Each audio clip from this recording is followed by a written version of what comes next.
Hello everyone. Let's start chapter 4 of the book Moments. The name of the chapter is In the Kingdom of Fools. Means मूर्खों के राज्य में. ठीक है. So this story is about a king and his kingdom. The king and his ministers were fool. They used to take foolish decisions. वो लोग मूर्ख थे और ऐसे उल्टे सीधे फैसले लिया करते थे. उनके नियम कानून भी सब गलत थे, मूर्खों जैसे थे, जो कि प्रैक्टिकल वे में किसी और राज्य में ऐसा नहीं होता था, लेकिन उनके सारे नियम उल्टे ही थे. आप लोगों ने हिंदी में एक कहानी सुनी होगी, अंधेर नगरी चौपट राजा, टके शेर भाजी टके शेर खाजा. तो वैसे ही ये स्टोरी है. So let's enjoy this story. It is believed that fools are so dangerous that only very wise people can manage them. ऐसा माना जाता है कि जो मूर्ख होते हैं वो इतने खतरनाक होते हैं कि कोई बहुत ही वेरी वाइज पीपल, कि सिर्फ बहुत समझदार व्यक्ति ही उनको मैनेज कर सकता है. Who are the fools in this story? इस कहानी में वो मूर्ख कौन है?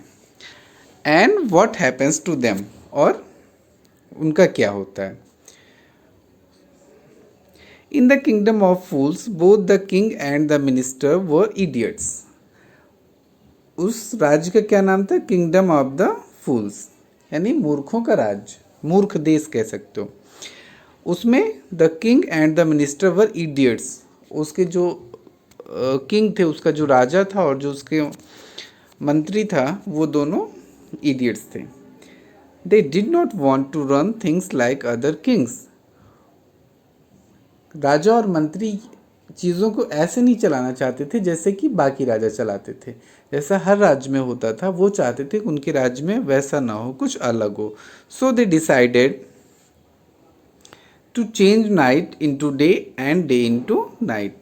अब क्योंकि वो यह नहीं चाहते थे कि जैसे हर राज्य में हर जगह होता है वैसा उनके राज्य में हो, तो उन्होंने क्या डिसाइड किया कि रात को दिन बना देते हैं और दिन को रात बना देते हैं. Okay. They ordered that everyone should be awake at night. तो उन्होंने क्या आदेश निकाला कि हर व्यक्ति रात में जगेगा. Till their fields and run their businesses only after dark. अब till मीन्स जुताई करना, अपने खेतों की वो जुताई करेगा और अपने बिजनेसेस यानी जो भी व्यवसाय वह करता है वह सब करेगा. कब करेगा? Only after dark, अंधेरा होने के बाद, यानी रात में. And go to bed as soon as the sun came up. और जैसे ही सूरज निकलेगा, केम अप मीन्स जैसे ही सूरज राइज होगा, तुरंत सब सोने चले जाएंगे. Anyone who disobeyed would be punished with death. Punished with death यानी सजाए मौत.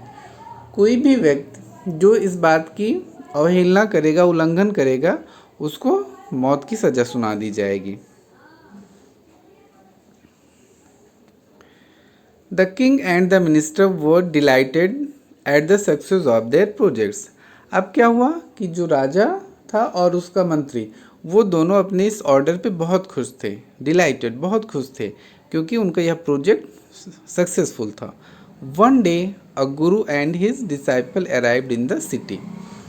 एक दिन एक गुरु एंड हिज डिसाइपल यानी उनका चेला उस शहर में पहुँचे, उस राज्य में पहुँचे. यानी एक गुरु और उनका चेला उस राज्य में पहुंचते हैं. अब क्या हुआ, यह ऑर्डर निकले काफ़ी टाइम हो गया, धीरे धीरे सारी चीज़ें उसी हिसाब से होने लगी. It was a beautiful city. बहुत ही सुंदर शहर था. It was broad daylight but there was no one about. दिन की धूप खिली हुई थी, लेकिन वहाँ कोई था ही नहीं, आसपास कोई नहीं था. Everyone was asleep. हर कोई सोया हुआ था. Not a mouse stirring. एक चूहा भी इधर उधर नहीं दौड़ रहा था. Even the cattle had been taught to sleep by day. Even the cattle यानी जानवर भी had been taught to sleep by day. दिन के समय ही सोने की आदत उनको डाल दी गई थी. मीन्स क्या होता था, उनका खाना पीना, उनको चराना, उनका दूध निकाले, ये सब काम रात में ही होता था. तो ऑब्वियसली जो कैटल्स थे, जानवर थे, वो भी दिन में सोते ही थे. The two strangers were amazed by what they saw around them and wandered around town till evening. Two strangers, कौन थे स्ट्रेंजर्स? गुरु और चेला. वर अमेज्ड, वो बहुत आश्चर्य में थे. बाय वॉट दे सा अराउंड देम, अपने आसपास की चीज़ों को देख के उनको बहुत आश्चर्य हुआ. And wandered around town till evening, और शाम तक पूरे नगर में इधर उधर टहलते रहे. When suddenly the whole town woke up, और अचानक ही सारा शहर उठ जाता है. And went about its nightly business. Here nightly is your adjective. Nightly business यानी रात के व्यवसाय में लग जाता है. ठीक है, तो शाम तक वो इधर उधर टहलते रहे, और जब शाम हो गई अचानक पूरा शहर जग जाता है और अपने काम में लग जाता है. The two man were hungry, दोनों आदमी भूखे थे. Now that the shops were open they went to buy some groceries. अब जबकि दुकानें खुल चुकी थी, वे कुछ ग्रोसरीज यानी घर का सामान लेने गए. To their astonishment, they found that everything cost the same. A single dudu. Dudu means वहाँ का पैसा रहा होगा, रुपया रहा होगा, वहाँ की मुद्रा रही होगी. जैसे अपने यहाँ रुपया चलता है, अमेरिका में डॉलर चलता है, ऐसे ही वहाँ डुडू चलता रहा होगा. तो उनको बहुत ताजुब हुआ जब उन्होंने देखा कि हर चीज़ की कीमत एक ही थी. क्या? सिंगल डुडू, एक डुडू में ही एक सामान मिलता था. Whether they bought a measure of rice, चाहे वह चावल खरीदें, और अ बंच ऑफ बनाना, या एक गुच्छा केला खरीद लें. इट कॉस्ट अ डुडू, दोनों की कीमत एक डुडू ही थी. The Guru and his disciple were dilated. गुरु चेला दोनों बहुत खुश थे. दे had never heard of anything like this. उन्होंने कभी भी इस तरीके की चीज़ के बारे में नहीं सुना था. Means they had never met the price, they have never met the rules and regulation where everything is being sold at the same cost. They could buy all the food they wanted for a rupee. अब गुरु चेला जो थे वो हर चीज़ एक ही रुपए में खरीद सकते थे. Okay. When they had cooked and eaten, the Guru realized that this was a kingdom of fools and it wouldn't be a good idea for them to stay there. Cooked and eaten, जब उन्होंने खाना पका लिया और खा लिया तो गुरु को यह महसूस हुआ क्या कि it was a kingdom of fools, यह मूर्खों का राज्य है एंड यहाँ रहना बिल्कुल भी अच्छी बात नहीं है. This is no place for us, let's go. गुरु ने क्या कहा? यह जगह हमारे लिए नहीं है, चलो यहाँ से चलते हैं. He said to his disciple, अपने चेले से यह बात कही उन्होंने. But the disciple did not want to leave the place.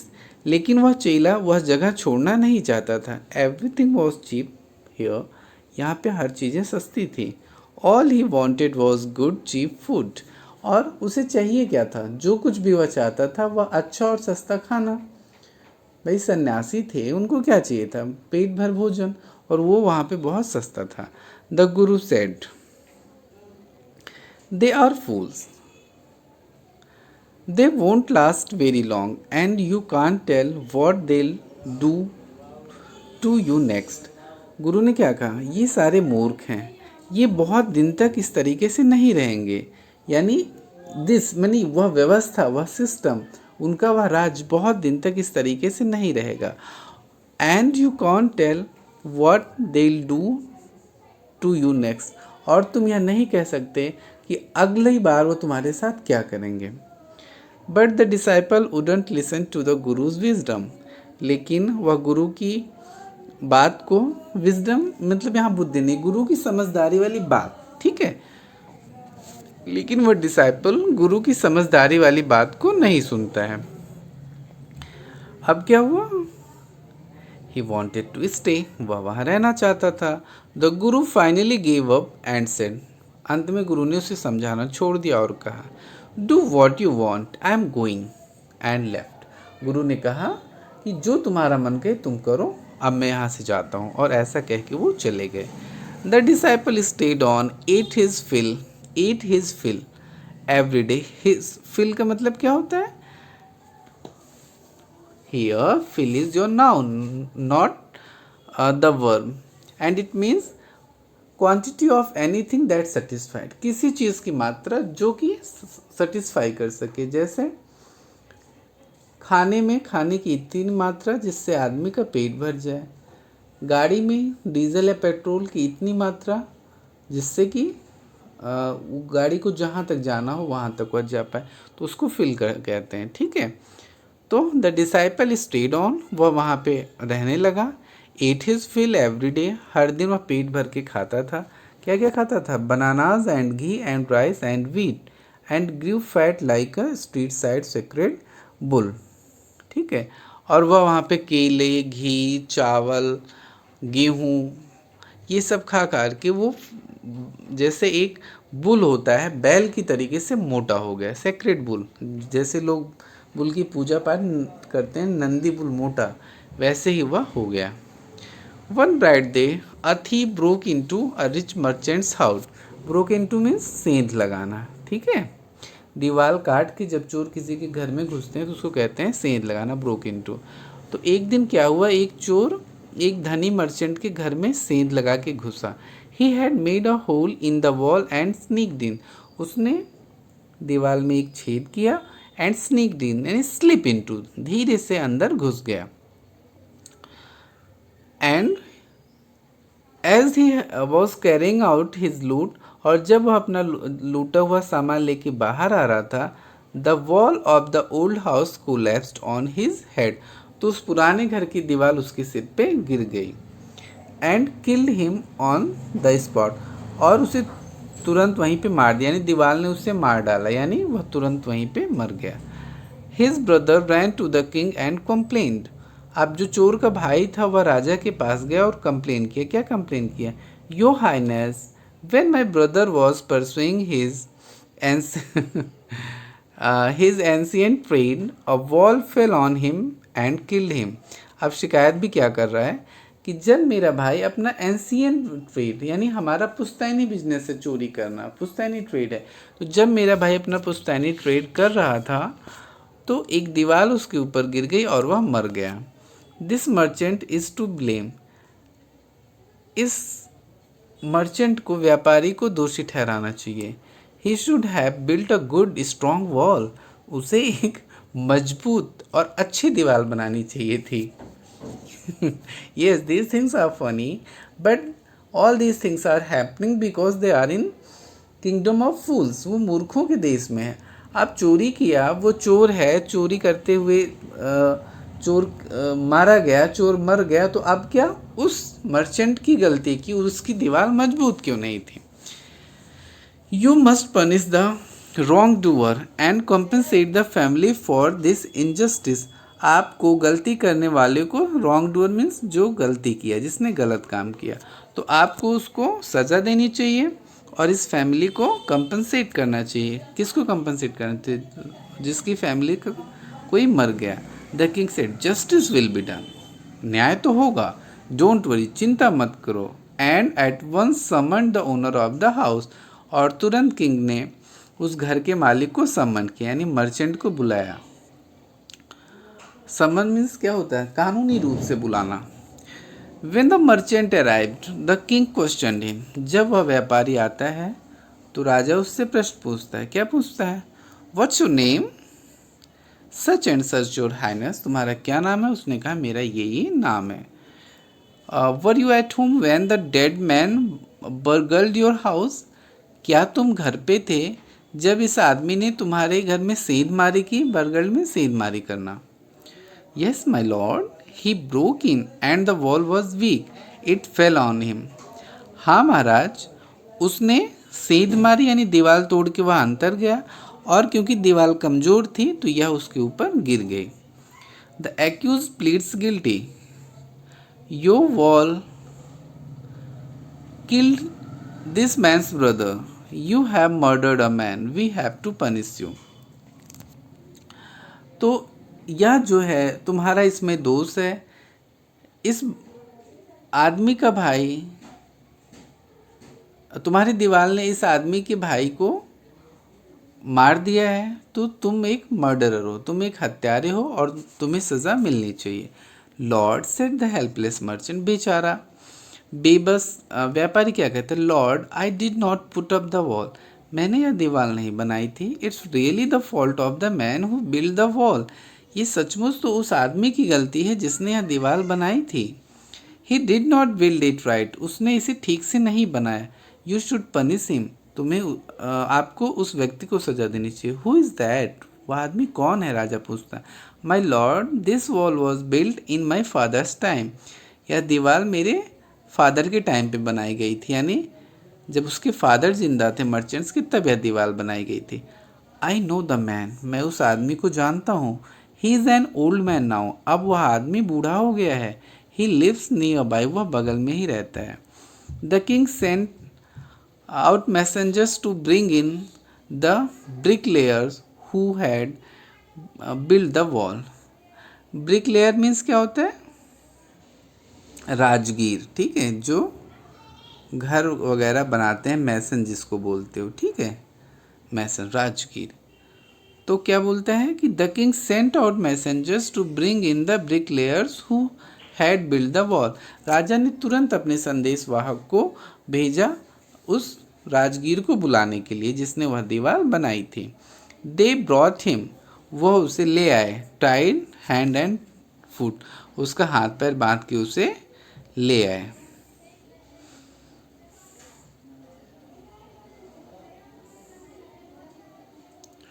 Okay, you there, did you build this man's wall in his father's time, तुम बताओ क्या तुमने इस आदमी की दीवार बनाई उसके फादर के टाइम पे। Yes my lord I did, हाँ माई लॉर्ड मैंने बनाया। What kind of a wall is this that you build, यह किस तरीके की दीवार है जो तुमने बनाई। It has fallen on a poor man and killed him, यह एक बेचारे आदमी के ऊपर गिर गई और वह मर गया। यू हैव मर्डर्ड हिम, तुमने उसकी हत्या की है। We have to punish you by death, मुझे तुम्हें मौत की सज़ा देनी पड़ेगी। Before the king could order the execution, यानी राजा अपनी सज़ा सुना पाते उसके पहले ही द पुअर ब्रिकलेयर प्लीडेड, बेचारे राजगीर ने प्लीड किया, विनती किया। Please listen to me before you give your orders, आप अपना ऑर्डर देने से पहले मेरी बात ध्यान से सुने। It's true I build this wall and it was no good, यह सच है कि मैंने ही यह दीवार बनाई और यह दीवार अच्छी नहीं थी। But that was because my mind was not on it, लेकिन ऐसा इसलिए हुआ क्योंकि मेरा दिमाग वहाँ नहीं था। I remember very well a dancing girl who was going up and down that street all day with her anklets jingling, मुझे याद है एक नाचने वाली लड़की, डांसिंग गर्ल मीन्स एक नाचने वाली लड़की, जो उस दिन ऊपर और नीचे आ जा रही थी, यानी कोई गली रही होगी, गली से वह अप एंड डाउन यानी ऊपर जा रही थी और नीचे आ रही थी, यानी कई बार वह आ जा रही थी। और वो जब पायल पहनी हुई थी उसमें जो घुंघरू लगे थे वो जिंगल कर रहे थे, झंझना रहे थे।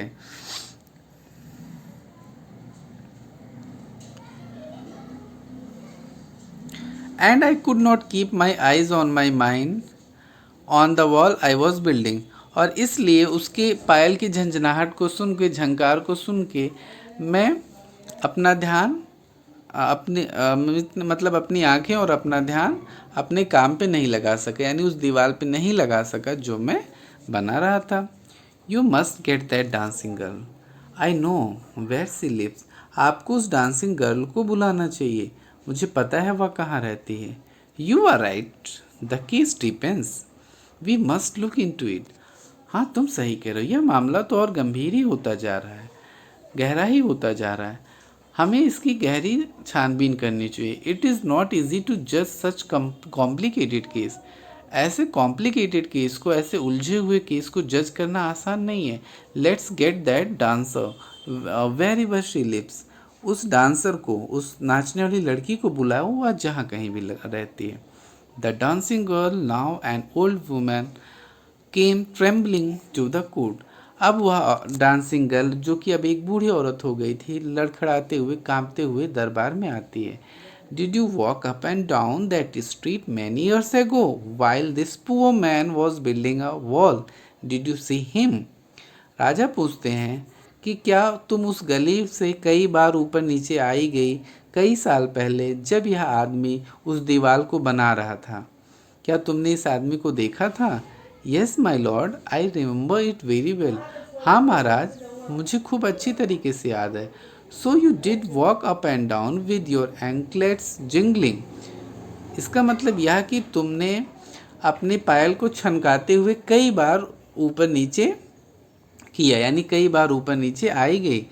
You were young and you distracted him so he built a bad wall. तुम एंग थी और तुमने उसका दिमाग डिस्ट्रैक्ट किया, इसलिए उसने बुरी वॉल बना दी, बैड वॉल बना दी। It has fallen on a poor burglar and killed him. यह एक बेचारे सेंध मार पे गिर गई और वह मर गया। You have killed an innocent man. तुमने एक निर्दोष आदमी को मारा है। You'll have to be punish. तुम्हें सज़ा जरूर मिलेगी, यानी तुम्हें सज़ा दी जानी है। She thought for a minute and set. उसने 1 मिनट सोचा और कहा, माई लॉर्ड वेट। महाराज रुकिए। I know now why I was walking up and down that street. अब वह 1 मिनट सोच करके बोलती है कि महाराज 1 मिनट रुकिए, अब मुझे याद है। नाउ आई नो, मैं जानती हूँ कि मैं क्यों उस दिन गली में ऊपर नीचे आ जा रही थी। I had given some gold to the goldsmith to make some jewellery for me. मैंने गोल्ड स्मिथ को कुछ गोल्ड दिया था अपने लिए ज्वेलरी बनाने के लिए, जेवर बनाने के लिए। He was a lazy scoundrel. वह एक आलसी क्या है, दुष्ट आदमी है, लफंगा आदमी है। He made so many excuses. उसने बहुत सारे बहाने किए। Said he would give it now and he would give it then and so on all day.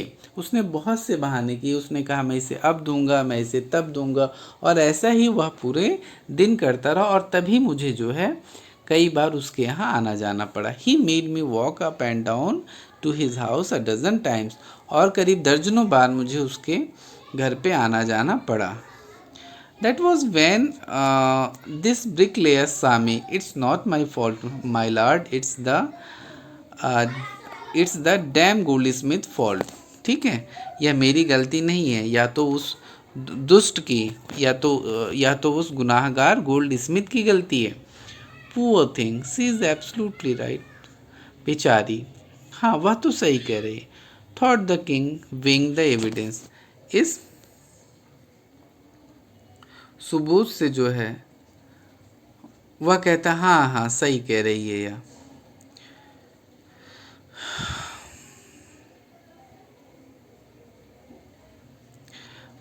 We have got the real culprit at last. अंत में हम सच्चे गुनाहगार को पा ही गए, पकड़ ही लिए।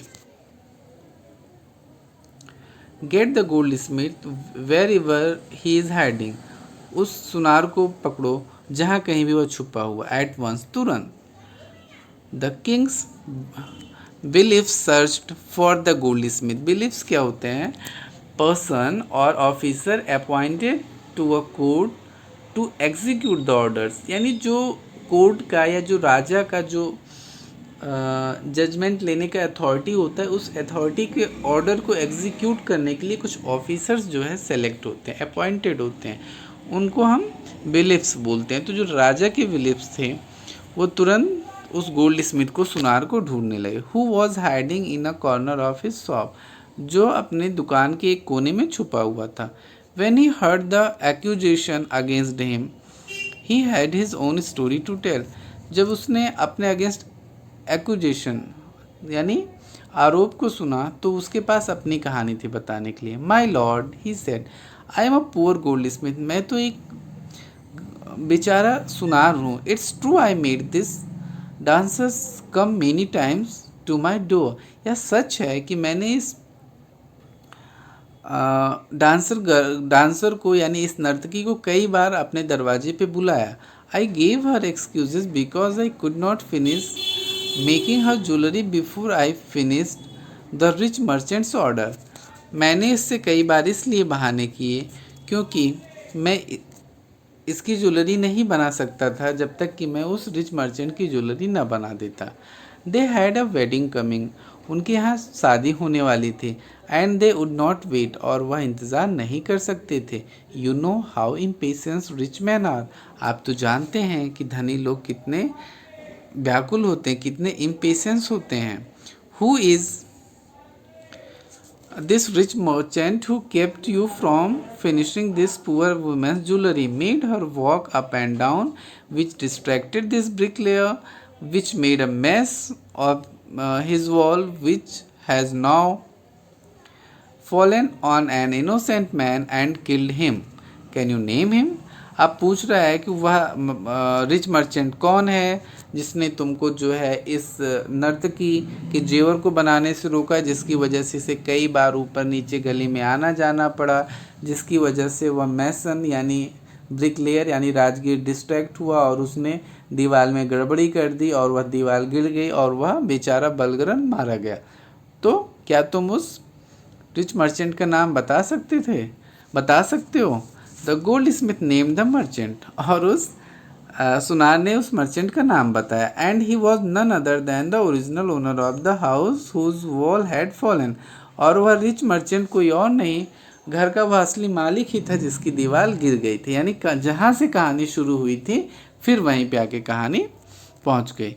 Now justice had come full circle, अब यह जो न्याय था, जस्टिस था, वो उसका पूरा एक चक्र हो गया था। Thought the king back to the merchant, ऐसा राजा ने सोचा और वह न्याय फिर से उस मर्चेंट के पास आ गया। When he was rudely summoned back to the court, he arrived crying. जब उसे सख्ती से कोर्ट के सामने सम्मन होने को कहा गया, बुलाया गया, तो वह चिल्लाते हुए आया।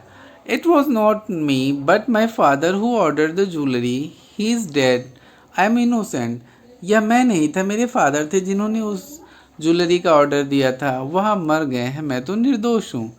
But the king consulted his minister and ruled decisively. It's true, your father is the true murderer. He is dead, but somebody must be punished in his place. You have inherited everything from that criminal father of yours, his riches as well as his sins. अब यहाँ पे inherit मतलब अपने father से, अपने four father से कुछ लेना, ठीक है। जैसे जिसको पुश्तैनी संपत्ति होती है तो वह विरासत में मिलती है, तो विरासत में कुछ लेना उसको बोलते हैं इनहेरिटेड, ठीक है। तो राजा कहता है, अब राजा अपने मंत्री से कंसल्ट करता है और कहता है यह सच है कि असली दोषी तो तुम्हारे फादर थे और वह मर गए हैं, लेकिन किसी को तो सज़ा मिलनी चाहिए, और यह तुम ही हो जिसने अपने फादर का सब कुछ इनहेरिट किया है, ठीक है, विरासत में लिया है, और विरासत में तुम्हें उनकी धन भी मिले हैं तो उनके पाप भी मिलेंगे। I knew at once even when I first set eyes on you that you were at the root of this horrible crime. You must die. जैसे ही मैंने पहली नज़र तुम्हें देखा था, मैं समझ गया था इस क्राइम की जड़ में तुम्हें छुपे हो, तुम्हें तो मरना चाहिए। And he ordered a new stake to be made ready for the execution. अब यहाँ पे देखो स्टेक क्या होता है। In different countries there are different methods of execution. किसी को सज़ा देने का, कानूनन सज़ा देने का अलग अलग विधान होता है। कहीं कहीं पे क्या होता है, गुलिटीन करना, यानी एक ऐसे फ्रेम होता है, उसमें सिर लगा के ऊपर से एक धारदार पटरा होता है, उसको गिरा दिया जाता है, उसकी गर्दन अलग हो जाती थी। पहले ऐसा फ्रांस में ज़्यादा होता था। कहीं कहीं पे अपने यहाँ जैसे फांसी का प्रावधान था, कई देशों में फांसी दी जाती है रस्सी का फंदा बना करके। और ये स्टेक क्या होता है, एक पोल होता है, ऐसे सीधा सा खंबा होता है, उस पे जो है उसको बांध दिया जाता है और नीचे एक स्पाइक होती है, रॉड होती है, उसको उसके शरीर में घुसा दिया जाता है, ठीक है। तो ये तरीका था एग्जीक्यूशन का। तो किंग ने कहा कि एक नया स्टेक यानी नया पोल तैयार किया जाए जिससे कि इसको सजा दी जा सके। As the servant sharpened the stake and got it ready for the final impaling. Impaling मतलब क्या होता है, पिर्सिंग, पिनिट्रेट, किसी में किसी चीज़ को घुसाना। of the criminal, it occurred to the minister that the rich merchant was somehow chosen to be properly executed on the stake. जब सब कुछ तैयार हो गया और उसको उस लोहे की रॉड में उसको मतलब घुसाना हुआ और लोहे की रॉड को उसके शरीर में घुसाना हुआ, तो मंत्री ने देखा कि ऐसा कुछ हुआ कि वह मर्चेंट इतना दुबला पतला था कि उस स्टेक के द्वारा उस लोहे की मतलब उस पूरे फ्रेम के द्वारा उसको मारना पॉसिबल नहीं था, यानी उसके वो उसमें ठीक से बंध नहीं रहा होगा, वो बहुत पतला था। He appeal to the king's common sense, उसने कहा कि राजा आपका जो कॉमन सेंस का है आप वैसा कीजिए। The king to worry about it, राजा भी इस पर थोड़ा चिंतित हुआ। वट शैल वी डू, हमें क्या करना चाहिए। He said when suddenly it struck him that all they needed to do was to find a man fat enough to fit the stick. अब सुनो, अब उसके राजा के दिमाग में बात आई कि हमें करना क्या, हमें बस एक ऐसा आदमी चाहिए जो थोड़ा मोटा हो और इस स्टेक में इस फ्रेम में फिट हो सके, बस इतनी सी ज़रूरत है हमें। ये आइडिया राजा के दिमाग में आया। The servants were immediately sent all over the town looking for a man who would fit the stake, and their eyes fell on the disciple who had fattened himself for months on bananas and rice and wheat and ghee. तुरंत जो है राजा के नौकर को भेज दिया गया और पूरे राज्य में दौड़े एक मोटे आदमी की तलाश में, और जब उनकी नज़र किस पे पड़ी, उस डिसाइपल पे पड़ी जो महीनों से केले, चावल, आटा और घी खा खा कर खूब मोटा हो गया था।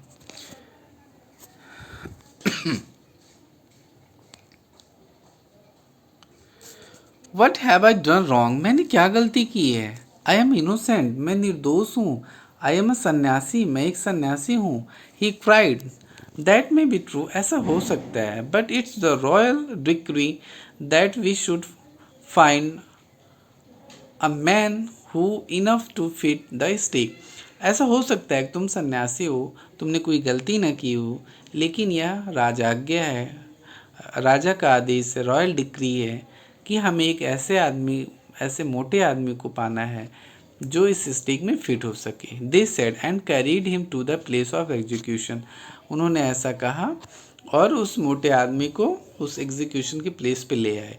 ही remembered his wise guru's words, अब उस चेले को अपने गुरु के शब्द याद आए। This is a city of fools, you don't know what they will do next, कि यह मूर्खों का शहर है, तुम्हें नहीं पता कि ये तुम्हारे साथ क्या करेंगे आगे। While he was waiting for death, he prayed to his guru in his heart. जब वह अपने मौत के इंतज़ार कर रहा था तो हम मन ही मन अपने गुरु की प्रार्थना करता है। Asking him to hear his cry wherever he was, और उनसे कहता है कि उसकी पुकार सुने जहाँ कहीं भी वह हो। The guru saw everything in a vision. वो अपने दिव्य दृष्टि से सब कुछ देख रहे थे। He had magic powers, उनके पास मैजिकल पावर थी। He could see for, वह दूर तक देख सकते थे। He could see the future, वह भविष्य भी देख सकते थे। As he could see the present, जैसे कि वह वर्तमान भी देख सकते थे। And the past, और पास्ट भी, यानी उनके जो गुरुदेव थे उनके पास दिव्य दृष्टि थी, वह भूत भविष्य वर्तमान तीनों देख सकते थे। He arrived at once to save his disciple, वो अपने चेले को बचाने के लिए तुरंत वहाँ पहुँच गए। Who had got himself into such a scrape through love of food, जिसने खुद को एक ऐसे जाल में फंसा लिया था खाने के प्रेम में। As soon as he arrived, जैसे ही वह पहुँचते हैं, कौन, जैसे ही वह गुरु वहाँ पहुँचते हैं, he scolded the disciple and told him something in a whisper, वो तुरंत अपने चेले को डांटते हैं और उससे फुसफुसाकर कुछ कहते हैं। Then he went to the king and addressed him, तब वह राजा के पास गए और बोले, गुरु, क्या बोले, ओ वाइजेस्ट ऑफ किंग, राजाओं में सबसे समझदार, हु इज़ ग्रेटर, कौन बड़ा है, द गुरु और द डिसाइपल, गुरु बड़ा है या चेला। Of course the guru, no doubt about it, why do you ask, राजा कहता हाँ गुरु ही बड़ा है, इसमें तो कोई शक नहीं है, लेकिन आप पूछ क्यों रहे हैं। Then put me to the stake first, तो सबसे पहले आप मुझे इस स्टेक पे लगाओ। Put my disciple to the death after me, और मेरे बाद मेरे चेले को जो है एग्जीक्यूट करो, सजा दो। When the disciple heard this, he understood and began to clamor. Claimer मतलब जोर जोर से कोई चीज़ कहना, चिल्ला चिल्ला के कुछ मांगना। Me first, you brought me here first, put me to that first, not him. अब वह जैसे ही गुरु की यह बात सुनता है, वह तुरंत समझ जाता है और कहता है कि नहीं नहीं, पहले मुझे एग्जीक्यूट करो, पहले मुझे स्टेक पे चढ़ाओ, तुम लोगों ने पहले मुझे लाया है, इसलिए पहले मुझे चढ़ाओ, उन्हें नहीं। The Guru and the disciple now got into a fight about who should go first. अब गुरु और चेले में युद्ध होने लगा, फाइट होने लगा कि पहले कौन जाएगा। The king was puzzled by this behaviour. अब इस व्यवहार से किंग बहुत उलझ गए, ताजुब खा गए, ये क्या है। He asked the guru, why do you want to die, तुम क्यों मरना चाहते हो। We choose him because we needed a fat man for the stake. हमने उसे चुना है क्योंकि हमें एक मोटा आदमी चाहिए था स्टेक पे चढ़ाने के लिए। You shouldn't ask me such questions, put me to death first, replied the guru. तुम्हें मुझसे ऐसा प्रश्न नहीं पूछना चाहिए, तुम मुझे पहले स्टेक पे चढ़ाओ, पहले मुझे मृत्युदंड दो, एग्जीक्यूट करो। गुरु ने उत्तर दिया, why there is some mystery here, क्यों, कुछ तो रहस्य की बात है। As a wise man you must make me understand, क्योंकि तुम एक बुद्धिमान आदमी हो तो तुम्हें मुझे ये बात समझानी चाहिए। Will you promise to put me to death if I tell you, क्या तुम वादा करोगे कि तुम पहले मुझे ही स्टेक पे लगाओगे अगर मैं तुम्हें बताता हूँ। आस्क द गुरु, गुरु ने ऐसा पूछा। The king gave him his solemn word, the guru took him aside out of the servants earshot. उसने जो है किंग ने एक सीरियस प्रॉमिस किया, सोlemn वर्ड्स, अपनी जुबान दी ऐसे कह लो। और तब गुरु उस किंग को उसके सर्वेंट्स से दूर लेके जाते। ईयर शॉट मतलब क्या, ऐसा रेंज जहाँ की बातें कानों में आ सकें, यानी राजा को थोड़ा दूर ले जाते हैं जिससे कि उसके सर्वेंट्स उसकी बात ना सुन पाए। एंड विस्पर टू हिम, और उसके कान में कुछ कहते हैं। Do you know why we want to die right now the two of us, क्या तुम जानते हो हम दोनों अभी क्यों मरना चाहते हैं। We have been all over the world, but we have never found a city like this or a king like you. हम लोग पूरी संसार में घूमे हुए हैं और हमने ऐसा राज्य नहीं देखा और ना ही ऐसा तुम्हारे जैसा राजा देखा। That stake is the stake of God of justice. वह जो स्टेक है वह गॉड का स्टेक ऑफ जस्टिस है, यानी वह भगवान का जस्टिस का स्टेक है। इट्स न्यू, यह नया है। It has never had a criminal on it, इस पे कभी किसी अपराधी को सजा नहीं मिली है। Whoever dies on it first will be reborn as the king of this country. जो कोई भी इस पे पहले मरेगा वह इस राज्य का राजा होके पैदा होगा। And whoever goes next will be the future minister of this country. और जो उसके बाद जाएगा वह इस कंट्री का फ्यूचर मिनिस्टर बनेगा। We are sick of our ascetic life, हम अपने इस साध्वी सन्यासी भरे जीवन से ऊब चुके हैं। It would be nice to enjoy ourselves as king and minister for a while. क्या है, इट वुड बी नाइस, यह बड़ा मज़ेदार होगा। To enjoy ourself as king and minister for a while, खुद को एक राजा और एक मंत्री के रूप में एंजॉय करना यह बहुत अच्छा होगा। नाउ कीप योर वर्ड्स, अब अपना प्रॉमिस पूरा करो। My lord and put us to death me first remember, अब हम दोनों को मौत की घाट उतारो, मौत की सज़ा दो, लेकिन पहले मुझे यह याद रहे। The king was now thrown into deep thought, अब राजा गहरी सोच में पड़ गया। He did not want to lose the kingdom to someone else in the next round of life, वह किसी और को अपना राज्य नहीं देना चाहता था अगले जन्म में भी। ही नीडेड टाइम, उसे समय चाहिए था। So he ordered the execution postpone to the next day, इसलिए उसने फांसी को अगले दिन तक टाल दिया। And talked in secret with his minister, और रहस्य चोरी से अपने मंत्री से सलाह किया। It's not right for us to give over the kingdom to others in the next life, यह हमारे लिए अच्छा नहीं होगा कि हम अगले जन्म में अपना राज किसी और को दे दें। Let's go on the stake ourselves and will be reborn as king and minister, चलो हम लोग ही तखत पे चलते, यानी स्टेक पे चलते हैं और हम लोग अगली बार राजा और मंत्री बन के ही पैदा होंगे।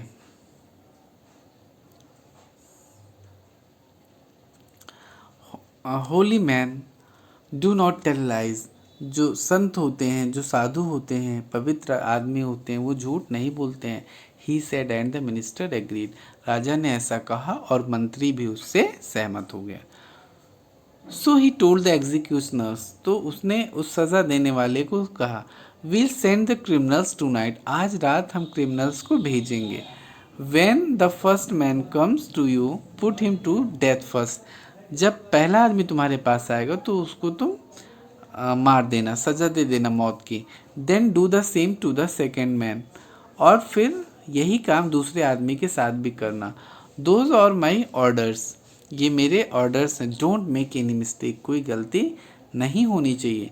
That night the king and his minister went secretly to the prison, release the Guru and the disciple, disguised themselves as the two, and as arranged beforehand with loyal servants were taken to the stake and promptly executed. Disguised मतलब भेष बदलना। उस रात राजा और मंत्री चुपके से गुरु और चेले के पास जाते हैं। गुरु और चेले को रिलीज़ कर देते हैं, यानी छोड़ देते हैं, और उनके जैसा भेष बनाते हैं।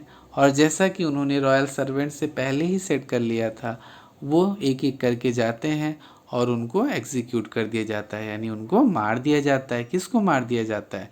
राजा और उसके मंत्री को ही मार दिए। देखो, गुरु और चेले दोनों चले जा रहे हैं और उनका भेष बदल के राजा और मंत्री खड़े हैं। When the bodies were taken down to be thrown to crows and vultures, the people panicked. जब उनकी बॉडी को क्रूज और वल्चर्स को खाने के लिए, फेंकने के लिए ले जाने लगे तो देख करके सारे लोग पैनिक हो जाते हैं, परेशान हो जाते हैं। They saw before them the dead bodies of the king and the minister. उन्होंने अपने सामने राजा और मंत्री की डेड बॉडीज़ को देखा। The city was in confusion. सारा शहर कन्फ्यूजन में था, उलझन में था। All night they mourned and discuss the future of the kingdom. सारी रात वे लोग रोते रहे और राज्य के भविष्य के बारे में सोचने लगे। Some people suddenly thought of the Guru and the disciple. कुछ लोगों ने अचानक उन गुरु और चेले के बारे में सोचा। And caught up with them as they were preparing to leave town unnoticed. और फिर उनको पकड़ लिया जब वे इस राज्य को चोरी से, अननोटिस्ड यानी बिना किसी की नोटिस किए हुए छोड़ के जाने वाले थे। We people need a king and a minister. हम लोगों को एक राजा और एक मंत्री की ज़रूरत है। सेड समवन, किसी ने कहा। अदर्स एग्रीड, दूसरे लोग भी सहमत हो गए। They begged the Guru and the disciple to be their king and their minister. उन्होंने रिक्वेस्ट किया, उनसे गिड़गिड़ाया कि गुरु आप जो है राजा बन जाओ और चेला आप जो है मंत्री बन जाओ। It did not take many arguments to persuade the disciple. उस चेले को परसुएड करने के लिए, मनाने के लिए तो बहुत ज़्यादा तर्क नहीं देने पड़े, बहुत ज़्यादा रिक्वेस्ट नहीं करना पड़ा। But it took longer to persuade the guru. लेकिन गुरु को मनाने में थोड़ा सा देरी लगी। They finally agreed to rule the kingdom of the foolish king. अंत में वो दोनों सहमत हो गए उस फूलिश किंग के किंगडम को रूल करने के लिए, यानी चलाने के लिए। And the silly ministers on the condition that they could change all the old laws.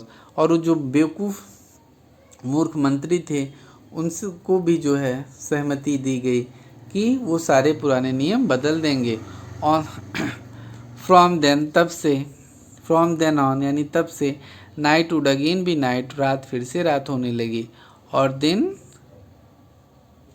फिर से दिन होने लगा। And you could get nothing for a डूडू, और तुम्हें कुछ भी वहाँ एक डूडू में नहीं मिलता। It became like any other places, या वैसे ही हो गया जैसे कोई दूसरी जगह या अन्य देश जगह होती थी। This story has been taken from a Kannada folk tale from A.K. Ramanujan's folk tales from India. A.K. Ramanujan's ने folk tales फ्रॉम इंडिया लिखा हुआ उसका ही एक एक्सट्रैक्ट ये है। So that's all for today. Thank you.